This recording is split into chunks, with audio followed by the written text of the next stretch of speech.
Hey everybody, this is Kelly Cass from the Fuze magazine. I am here with Mykey and Sal, and they're from Smashing Satellites, and we're at Louder Than Life in Louisville, Kentucky today. How are y'all doing? We are doing very, very good. You have a good show? We had an awesome show, actually, and the weather was perfect. Yes. People having a good time, singing the songs. I mean, what can you ask for? You can't ask Exactly. more than that. Now, you're kind of a jack of all trades. I guess so. You do a little bit of everything. I do. What is your most favorite thing to do? Probably play guitar and sing. Okay. Yeah. Or just play guitar, or just sing sometimes.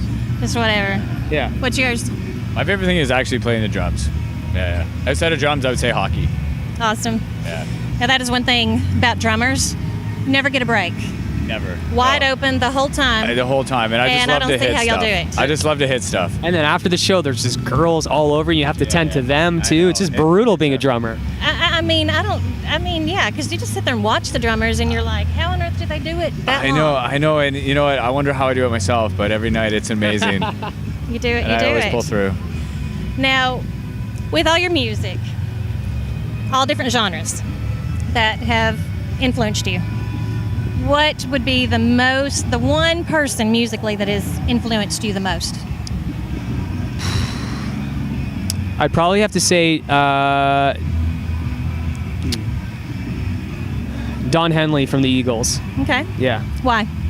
Man, it's just like that guy could sing, he could write songs, he plays drums. It's just like, and just so good. And he's like amazing songwriter, amazing singer. And like, I don't think I've ever heard that guy hit a flat or sharp note. He's just so good, just top musician. And Yeah. like, I just want to be as good as that guy. He's just so good. Yeah. I would say Yours. Dave Grohl. Dave Grohl is a huge influence of mine. You know, back in Nirvana, just smashing those drums. You just beat the crap out of those drums at every point in time. Yeah. And then now he's fronting the Foo Fighters. So that's amazing. So when you were out there playing today, how does that make you feel when you're up on that stage and you're playing and everybody's down there mouthing words? How does that make you feel? Well, it's kind of funny. We were just talking to somebody about this a few minutes ago. Like, any uncertainty you have in your life, ever, when you hit stage, it's just like everything makes sense. Yeah. You're like, oh, this is why I am the way I am. I'm like kind of always a little bit flustered and disorganized, and like I'm like, but that also kind of helps with my creativity and stuff. But then when Exactly. I'm on stage, I'm like, it all comes together. So I guess this is my purpose in life, you know? Yeah. Yeah, it's amazing. I mean, watching people, you know, feel back to the songs that you're playing and the energy that they provide you on stage, and you cross energy back and forth. It's an incredible thing that can only happen on stage. Did you ever, when you were little, beating on whatever you wanted to beat on, you singing, whatever, when you were Oh. little, did you ever think you would be here? Oh, 100%. That's all I wanted to do, was just beat the crap out of things. I remember in my room back when I was a little child, I had buckets set up, I had pots and pans, like you name it. I mean, I was just playing on anything I could, putting those records on and just banging away and playing. Saved up enough money, got a drum kit. I haven't stopped ever since. Did you ever think you would be here? Yeah, I actually did. That's awesome. I used to go to, it's funny actually, I used to go to bed every night. Like, I would fall asleep seeing myself on stage playing guitar and singing for like people since I can remember. Yeah. And the thing is, now it's funny, is like now that I have achieved that and I'm doing that, Yeah. I don't know what to think about anymore when I'm going to sleep. So now I'm like, well, what You've got now? to make a bigger dream. Yeah, exactly. That's true. What would be your bigger dream? Rocket science.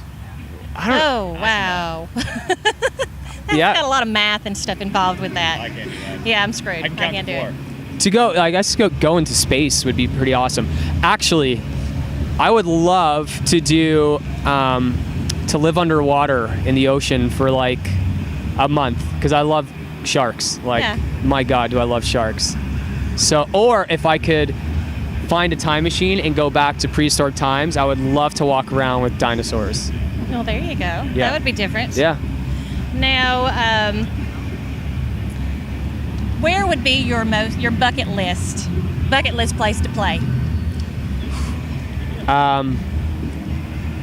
Actually, I would love to do Rock AM Ring. Yeah. That that's a great festival, and my favorite bands always play there.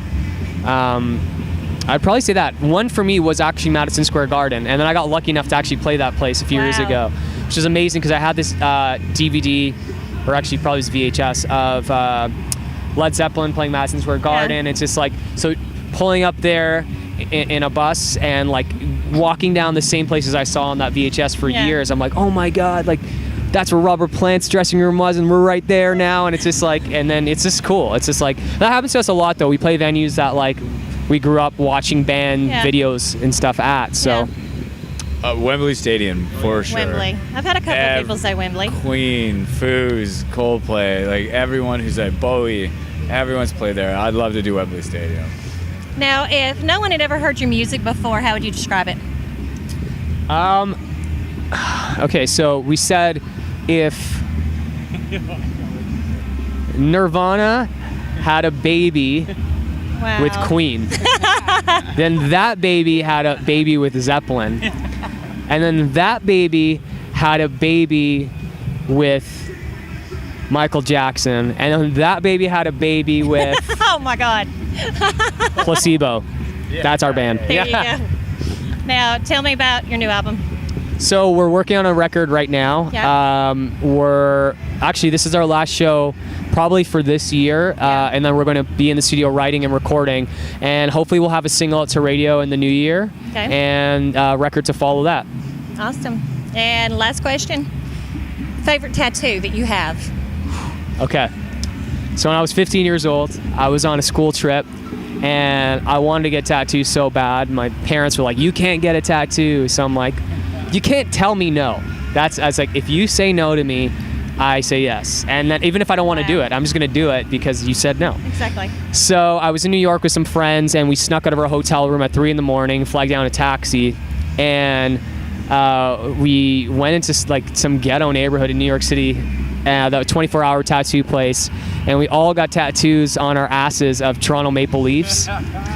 And so that's probably my favorite, because I'm like, that's the first time I ever got tattooed. I just remember all of us like with our butts out and somebody like tattooing us, and they were like, are you sure you want this? You know it's permanent. I'm like, yeah, no, man, like this is a good decision right now.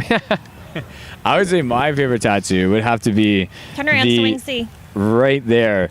We call her the mermaid. Yeah. She's just a beautiful, hot woman, because I love women, and I love their beautifulness and everything they bring. That's actually Mike's ex-girlfriend. It looks like a lot of them. It does. He only dates girls that look like his tattoo. I was gonna say that looks more like me a lot of the time. Yeah. The skull. Yeah, that would be my favorite tattoo. So if he asks you out after this interview, you know why. Yeah, but I also, all the skulls on me, those are my favorite tattoos as well. Awesome. Well, I'll let you go because I know y'all gotta move on. But thank you so much for taking time with me. Thank you. And so we're much. here with Mikey and Sal from Smashing Satellites, Kelly Cass from the Fuze magazine. Thank you. Woo!